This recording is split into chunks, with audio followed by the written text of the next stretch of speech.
জান আমার কলিগের বার্থডে জান ওর লেগে কিনছি। তোমার কলিগের জন্য তুমি এত দামি গিফট কিনছো না, আমি জীবনে বিশ্বাস করি না। জান দামি না, রিজনেবল প্রাইসে টপটেক জোন থেকে কিনছি, আরো 6 মাসের ওয়ারেন্টি পাইছি জান। তাহলে তুমি টপটেক জোন থেকে কেন নিলা? আমার ভাই যে ঘড়ির দোকান দিছে ওন থেকে কিনতে পারলা না? তোমার ভাই তো জুম্মা 2 সপ্তাহ ঘড়ির দোকান দিছে। আমি জীবনে বিশ্বাস করি না। আমি তোমার নজরে রাখছি, ডাল মে কুছ কালা হে। কাল মে কুছ কালা হে।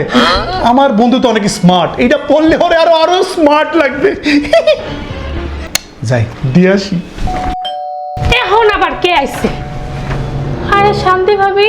ভাবি চিনি হবে? চিনি তো হবে, কিন্তু আপনার হাতের এই ঘড়িটা তো আমার চিনা চিনা লাগতেছে। এটা আমার খুব কাছের একজন মানুষ আমাকে দিয়েছে। কাছের মানুষ দিছে না? দাঁড়ান, আপনার আগে চিনি দিয়ে বিদায় করি, তারপর দেখাইতেছি কাছের মানুষটা। এখন চিনি নেন। বাঁধন বাঁধন, ওই ঘড়ি তুমি তোমার কলিগরে দিছো না? মাত্র দেখলাম শান্তি ভাবি ওই ঘড়ি পরে ঘুরতেছে। সামনে ঈদ আসতেছে, তুমি এত সুন্দর ঘড়ি আমার না দিয়ে শান্তি ভাবিরে দিলা। তোমারে কেমন শান্তিতে রাখতে হয় সেটা আজকে থেকে আমি তোমার দেখাইতেছি। মাফ করে দাও।